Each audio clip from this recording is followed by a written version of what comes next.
32. Slogan 32 is don't wait in ambush.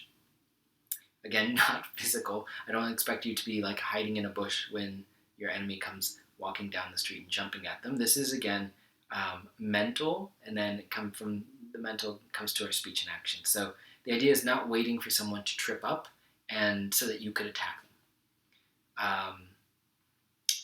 Maybe someone did something wrong. They wronged you in some way. You feel really hurt by it. So instead of working with your resentment, you would say, I'm just going to be patient. I'm going to be patient and wait for the opportunity to tear them a new one. That's the moment they slip up. Then I'm going to say, aha, see, I'm in the right, they're in the wrong. Because here we're saying, I'll just quote Trala Rinpoche on this one. He said, quote, our lojong practice involves always focusing on behavior that's beneficial to everyone, unquote. So it's not about like those bad people over there don't get my compassion. It's everyone gets included. So we don't wait for that person to mess up, even if they wronged us. We say, you know what? I'm going to say, that's one thing that happened. When our thoughts are constantly lost in revenge fantasies, we're wasting our day. That's only hurting us. So all of these, not waiting in ambush, and all of the other ones that we've talked about so far, are about relaxing into the present, into our wisdom mind, just being with what's currently happening, as opposed to poisoning our minds in different ways. And in this case, looking to ambush others. So don't wait in ambush. 33 is don't bring things to a painful point. If you've noticed a theme, it's there. Don't bring things to a painful point.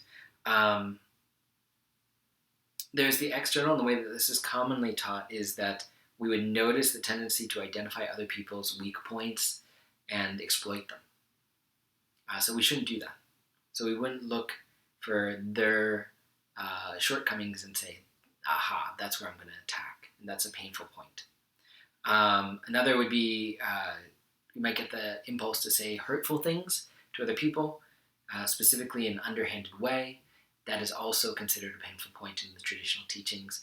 But of course, since we are also talking about protecting our mind, I want to just say from my own perspective, I understand this to also mean that we could be a way of working with some of the poisonous food, some of the stuck emotions that we have, maybe our jealousy or our anger. And when those emotions arise, we have the opportunity to say, oh, okay, here is anger again. I'm going to be with it. Or we can say, I'm going to keep thinking about how I'm going to tear this person down, and I'm going to do X, Y, and Z, and there's this, I know exactly what they're going to slip up, and I'm going to get them there. That mental stuff, actually, we could say that's bringing it to a painful point. I don't need to go there. I can just rest with anger and let it go as it burns out naturally. I don't have to keep fueling the fire of the whole thing. So that's the idea here, that internally, we don't even have to bring things to a painful point. We can actually say, oh, there's that story again. I see it. I'm letting it go for now. I'm coming back to what's currently happening in the present moment. So even just being with our anger, being with our jealousy, whatever it is, that's fine. But we are saying, okay, I'm not going to internally bring things to a painful point by dwelling and dwelling and dwelling. Don't bring things to a painful point. 34 is don't transfer the ox's load to the cow, which does seem a little sexist, but the idea here in traditional Tibetan culture is that the oxes were the ones that would carry the burdens, and the cows were less capable of carrying the big burdens. So here we're saying we shouldn't put our burden on someone who can't handle it.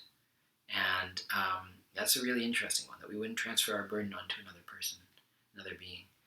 That we take responsibility for what we do and for what we've done, and we don't blame everyone else for our own issues. That's a big part of this one. We're always looking for someone else to blame. And here we're saying, no, I'm not going to do that. I'm just going to I'm going to put the burden on me. Because I am strong and I am resilient and I can carry my own burden. I don't need to pass the buck to other people. That's the idea behind don't transfer the ox's load to the cow. Sort of owning our own stuff. 35 is don't try to be the fastest, which is an interesting one. It's like it was made for those of us in the West, right? Don't try to be the fastest, which is another way of thinking about it. It's like don't compete with others. Don't try and win the race, essentially. The idea of getting ahead is so prevalent in our culture that we want to be the fastest. We want to be the young person who makes lots of money, or we want to be the first person to have grandkids, or whatever. Like, there's some sense of like winning, right? Remember Charlie Sheen when he, you know, was very much in the public eye for not great things? He kept saying he was winning. It's the idea of like, oh, I'm trying to be the fastest. I've got the most money and the best sex life and the most access to celebrity, whatever it is. It's like, no, don't think that's going to make you happy. Let that go. Just rest with what's actually currently happening. Be here with what is you can feel contentment in the present moment. So this is not about who can be the most advanced meditation student or who's attended the most retreats, who's sat the longest number of hours. This is not about going to try and attain fame or fortune through meditation. Like, good luck to you if you would like to attain fame and fortune through meditation. I don't see it happening. The idea here, Trungpa Rinpoche once said, quote, life isn't a race, unquote. It's not. It's not about who can get to whatever point in the spiritual practice the fastest, or in the Western notion of success the fastest. Let that go. That's only going to cause you more mental pain. Don't try to be the fastest.